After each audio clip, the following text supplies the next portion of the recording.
be buried in national cemeteries to be removed. The House is considering a number of minor bills while waiting for negotiations to be completed on the federal budget, the Farm Bill, and a number of other issues that need to be resolved before the end of the year. And now to live coverage of the U.S. House here on C-SPAN.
The House will be in order. Pursuant to the order of the House of January 3, 2013, the Chair will now recognize members from lists submitted by the majority and minority leaders for morning hour debate. The Chair will alternate recognition between the parties, each party limited to 1 hour, and each member other than the majority and minority leaders and the minority whip limited to 5 minutes, but in no event shall debate continue beyond 1:50 p.m. today. The Chair recognizes the gentleman from Massachusetts, Mr. McGovern, for 5 minutes. Without objection. Mr. Speaker, today, December 10th, is International Human Rights Day. 65 years ago, in 1948, the first 58 members of the United Nations, fresh from the wounds and memories of World War II, adopted the Universal Declaration of Human Rights. They put aside profound disagreements about their political, economic, and social ideologies, their cultural and religious differences. Together they created a document remarkable for its breadth of human rights protections and outlined a bold vision of a world built on the premise that all human beings are born free and equal in dignity and rights. The Universal Declaration articulated mankind's greatest aspirations to respect and protect the dignity of every person, regardless of his or her race, ethnicity, beliefs, or social standing. The Universal Declaration became the cornerstone for developing international standards for the protection of human rights and helped inform the moral and legal basis for legislative action here in Congress. I'm privileged to be the co-chair of the bipartisan Tom Lantos Human Rights Commission, dedicated to promoting human rights and educating our congressional colleagues on the importance of standing up for human rights. Through hearings and initiatives, we have focused on some of the most critical human rights challenges around the world. This year we began the Defending Freedoms Project, where members of Congress can adopt prisoners of conscience. I congratulate those members who have adopted prisoners and boldly advocated for their release. And I invite all my colleagues to join the Commission in its Defending Freedoms Project. As my colleagues are aware, the U.S. Congress has a long history of standing up for the disenfranchised and the abused. It has stood on the side of immigrants and championed the rights of those whose governments forbid them to immigrate. It has worked on behalf of the disappeared and tortured in Chile and the gulags of the former Soviet Union. It has stood up for the rights of workers, journalists, and other human rights defenders. And I hope this Congress and future Congresses will not abandon that history, but will continue to stand up for the rights of the disenfranchised, not just abroad, but right here at home. Along with my colleague Frank Wolf, I'm proud to carry on the tradition as the bipartisan sponsors of the Sergei Magnitsky Rule of Law Accountability Act, which Congress approved last year and the President signed into law. The Magnitsky Act responds to the ongoing pattern of brutality against those speaking out for truth and justice in Russia. It bans U.S. visas and freezes the assets of some of Russia's gross violators of human rights and affirms our commitment to safeguarding human rights and fighting impunity regardless of where such transgressions occur. In an increasingly interconnected world, the Universal Declaration challenges us to place our commitment to human rights firmly and uncompromisingly at the center of our foreign policy. Too often we fail this test. For example, despite China's relentless crackdown on the Tibetan people, we continue business as usual with China. The toll of this oppression on human dignity is seen in 119 self-immolations, Tibetans' desperate protest against China's policies, and an appeal to the world for action. The Universal Declaration also demands that we press our friends and allies when they are responsible for human rights abuses. In Bahrain, since the 2011 uprising, we have seen reports of torture, multiple cases of forced confession, and the unjust prosecution of medical personnel. Peaceful political and human rights leaders have been arbitrarily jailed to the detriment of political reform and stability. Instead of leveraging our good relations with Bahrain to achieve greater respect for human rights, we have chosen to renew military sales and abandon our past demands for increased human rights protections. Finally, International Human Rights Day reminds us to recommit to respecting human rights in our own nation. We must eliminate torture in all our policies. We must work harder to prevent human trafficking on our own soil. And we must protect and advance such basic rights as access to adequate food, a fundamental human right under Article 25 of the Universal Declaration. 48 million Americans, including 16 million children, don't have enough to eat in this country. Yet in September we saw devastating cuts to our SNAP program, with maybe even more on the way in the final version of the Farm Bill. The Universal Declaration and our own American values demand that we do better. With the passing of one of the greatest champions of human rights, Nelson Mandela, I'd like to close with words he offered in this very chamber to a joint meeting of Congress in 1990. Quote, "To deny any person their human rights is to challenge their very humanity. To impose on them a wretched life of hunger and deprivation is to dehumanize them." End quote. As we remember Nelson Mandela, let us draw our inspiration from his dedication to the principles enshrined in the Universal Declaration, and let us rise to the challenge of that document's vision to respect, protect, and promote the human dignity of every person so that we might achieve a more peaceful, just, and secure world. I yield back. Gentleman yields back. The chair now recognizes the gentleman from Oklahoma, Mr. Bridenstine, for 5 minutes.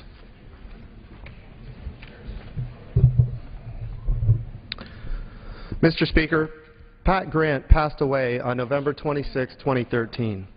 Whether you called her colonel, attorney, or champ, Pat Grant was one of the most extraordinary women you would ever hope to meet. She dominated women's golf in Oklahoma during the 1930s and 1940s. In addition to her golf prowess, Grant served her country for 22 years in the United States Army. After the Army, Grant practiced law for 30 years. It was said of Grant, quote, "She was not only the perfect example of an athlete, she was the type of American our country needs to look up to." People started noticing Grant when she won the Oklahoma State High School Golf Championship as a 13-year-old freshman at Cushing High School. She would win it 3 times before graduating in 1938. Then it was on to Oklahoma Baptist University in Shawnee. There was no golf team at Oklahoma Baptist University at the time, but she was given a scholarship if she would teach golf to other students. She graduated from OBU in 1942 and was the first woman to be inducted into the OBU Athletic Hall of Fame. While at OBU, Grant won the Oklahoma Women's State Amateur Championship in 1939 at the age of 18. In 1940, at Indian Hills Country Club in Tulsa, Oklahoma, Grant won the state championship again. Her 3rd straight championship came at Southern Hills Country Club in Tulsa, Oklahoma. During that championship, she set a new course record for women at Southern Hills and won the championship match 9-8. She held on to the trophy for the 4th straight year with a 7-6 win in Shawnee. The legend was beginning to take shape. Grant became known for hitting long, booming drives, some as long as 250 yards. It was rumored that sometimes she even talked to her golf ball. There was no state championship in 1943, 1944, or 1945 because of World War II. But when play resumed in 1946, Grant won the state amateur championship again. With that victory, Grant became the only person in Oklahoma history to win the state championship 5 years in a row. That record still stands today. When World War II broke out, Grant put aside her ambition of becoming a professional golfer so she could serve her country. It seemed like the right thing to do, she said. We were at war, and I didn't want to sit around here doing nothing, she said. In her career in the Army was as illustrious as her accomplishments on the golf course. Grant and her sister, Mary Margaret, enlisted in the Army in 1942. Grant went into the Women's Army Corps, and Mary enlisted in the Army Nurse Corps. Grant was commissioned as a lieutenant in April 1943. While in the military, Grant held duty assignments all over the globe, including assisting the chief legal counsel during the Nuremberg trials. Grant also served as the personal escort to Eleanor Roosevelt when the former First Lady toured Germany in 1948. Grant received 23 letters of commendation while in the Army and won golf tournaments all over the world. It was good publicity for the Army for me to be playing in all these golf tournaments, Grant said. It was great for me because the Army was paying my way. That's what you call a win-win, she said. In 1965, after 22 years of active duty, Grant retired from the Army with the rank of Lieutenant Colonel. She was one of only 60 women to attain such a rank at that time. As if her life wasn't full enough, Grant landed in San Antonio to earn a law degree in 1966.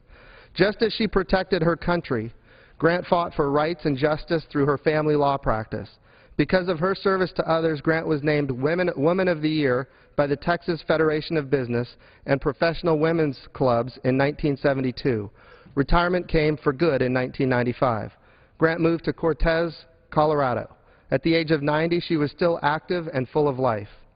Grant flew an ultralight aircraft every Saturday morning when weather permitted. "It has been a good trip," Grant recently said. "God has chosen a life of adventure for me. I wouldn't trade it." Grant loved God, and she loved her neighbor, and spent her life dedicated to family, friends, and country. She was inducted into the Women's Oklahoma Golf Hall of Fame in April of 2010. She passed away on November 26, 2013, at the age of 90. She was a great role model for all Americans. Mr. Speaker, I yield back. Gentleman yields back. The chair now recognizes the gentlewoman from New York, Ms. Meng, for 5 minutes. Without objection. Thank you, Mr. Speaker. I rise today in support of my legislation, the Flushing Remonstrance Study Act, H.R. 3222. This bill directs the Secretary of the Interior to conduct a special resource study of the Flushing Remonstrance and significant local resources. The Flushing Remonstrance is an important part of my local history, and I'd like to take a few moments to discuss its origins and influence on our country. The Quakers of the mid-17th century were prohibited from practicing their religious traditions in New Netherland, which included parts of what is now New York State. In response, a group of local activists wrote the Remonstrance as a declaration against religious persecution.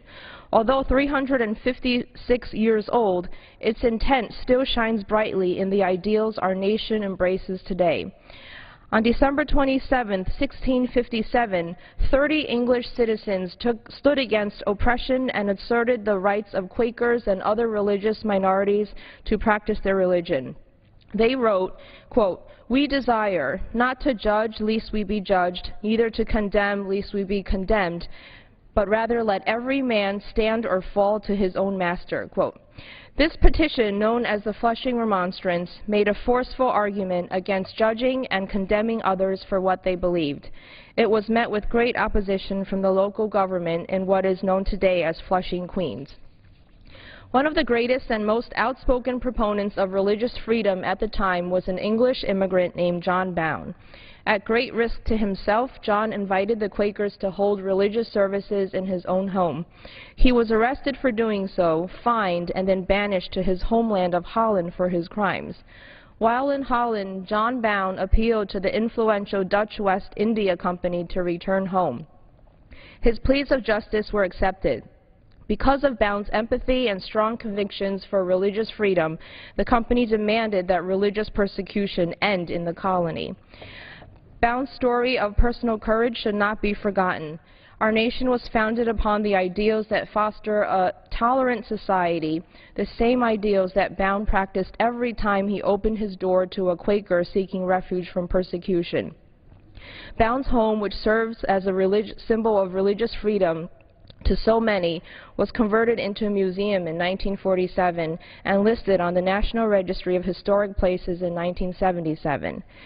It is important that we continue to preserve and understand the historical significance of the Remonstrance, strengthening its ties to the Queens community and beyond.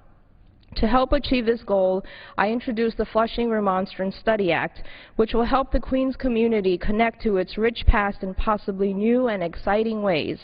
The bound house could benefit from further federal study, and other associated locations, such as the Quaker Meeting House, should be considered for registry. The story of the Flushing Remonstrance is not for New Yorkers alone. It is a precursor to a fundamental right to practice one's religion. It is a value in our First Amendment. I'm proud to represent a district that tended to the early roots of religious freedom that have now grown into an unquestionable American right. I hope the Flushing Remonstrance Study Act and the December 27th anniversary will help us all remember the courage of John Bound and the passion for religious freedom held by the authors of the Flushing Remonstrance. Thank you, Mr. Speaker. I yield back. The gentleman yields back. The chair now recognizes the gentleman from Minnesota, Mr. Paulsen, for 5 minutes. Yes, consent to revise and extend my remarks. But without objection. Well, Mr. Speaker, recently the D.C. Circuit Court ruled in favor of America's energy ratepayers. For more than 30 years, the Department of Energy has assessed a special tax and a special assessment on my constituents and the residents of 40 other states around the country who receive their electricity from nuclear power. Minnesotans have paid over $400 million alone. The stated reason for this tax? To pay for the disposal of used fuels generated from nuclear energy. To date, the total amount collected is more than $24 billion, but little of that money has even been spent. Since 1987, the law of the land remains that Yucca Mountain is the site for geological storage of nuclear spent fuel. Unfortunately for ratepayers, partisanship and bickering in Washington has nearly halted the program from moving forward. In classic Washington fashion, even with all of this in action, the tax has continued to be assessed and the monies have continued to be collected. Fortunately now, this recent court action will bring an end to this, but just for now. I've long been an advocate of stopping these payments. The government is not doing what it promised to do with used fuel, yet millions of ratepayers were still being forced to foot the bill. Minnesotans and Americans should not be taxed for a service that the government is not providing. Mr. Speaker, we should be expanding the development of nuclear energy. It's safe, it's clean, and it's renewable. Storing these used fuels is a critical piece of that effort, and we need a permanent solution, whether it's at Yucca Mountain or somewhere else. It is reasonable and fair that if the administration is going to continue to drag its feet on a permanent storage site, as they have for several years now, then ratepayers and taxpayers should not be forced to fund inaction. So, Mr. Speaker, I applaud the Court's decision to protect Minnesota ratepayers and stopping these payments. And in addition, it is time to get serious about the future of nuclear energy and moving forward with safe and proper storage facilities for the waste. And I yield back. Gentleman yields back. The chair now recognizes the gentleman from New York, Mr. TONKO, for 5 minutes. Mr. Speaker, I ask that you consent to the President for 5 minutes to revise and extend my remarks. Without objection, so moved. Thank you, Mr. Speaker. Well, here we go again. Our to-do list continues to pile up, and Republican House leadership of this legislative body, if we can even use words like leadership and legislative to describe the House anymore, has officially cemented the first session of the 113th Congress as the least productive of all time. We have not passed a budget, have not passed a farm bill, have not fixed the Voting Rights Act, or done anything in our charge to make the people's voices heard in their nation's capital. In fact, if recent reports in the D.C. newspapers are any indication, House leadership seems to be more concerned with planning fundraisers in New York City than getting anything done here in Washington, D.C. The leadership of the People's House has continued to govern by sound bites and pass messaging bills that go nowhere, even shutting down the government for more than 2 weeks in the process. A painful exercise, an expensive exercise. But we're about to call it a year and skip town with so much left undone. Our unemployment or employment rate is at its lowest point in 5 years.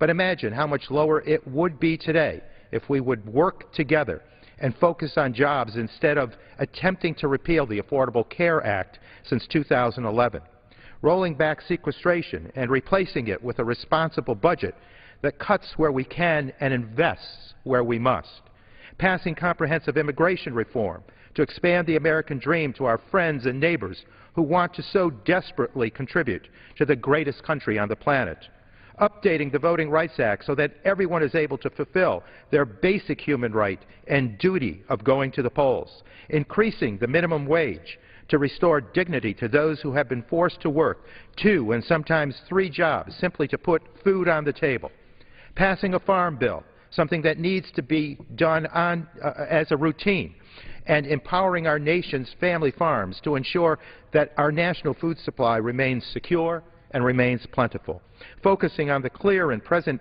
danger that climate change has brought to the Midwest and to our shores along the Gulf of Mexico and the Atlantic coast. I could go on and on, but I only have 5 minutes. Tax reform, certainly common sense gun reform like expanding background checks, passing ENDA.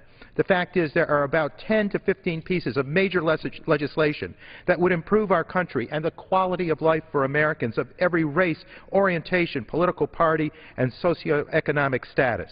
But they're not being pushed by this House. Almost all of these bills, if given a simple up or down vote, would pass with a bipartisan majority.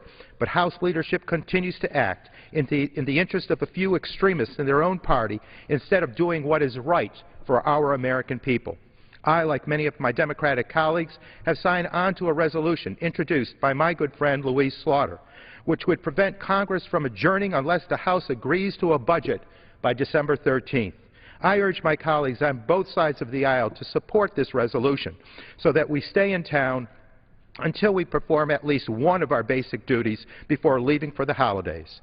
The American people deserve so much more than what we have given them in the past year, and it is my hope that when we gavel in next year, we will do so with a renewed willingness to work together and focus on the top priority for Americans, which is indeed putting people back to work. The American public expects and deserves nothing less. With that, Mr. Speaker, I yield back. The gentleman yields back. Pursuant to Clause 12A of Rule 1, the Chair declares the House in recess until 2 p.m. today. So when members return at 2 Eastern, they'll do a series of 1-minute speeches, and then they'll consider 3 bills, 2 dealing with veterans issues and another allowing people who shouldn't be buried in national cemeteries to be removed. Lawmakers will then go into recess until 4 p.m. Eastern. The House is considering a number of minor bills while waiting for negotiations to be completed on the federal budget, the farm bill, and a number of other issues that need to be resolved before the end of the year. President Obama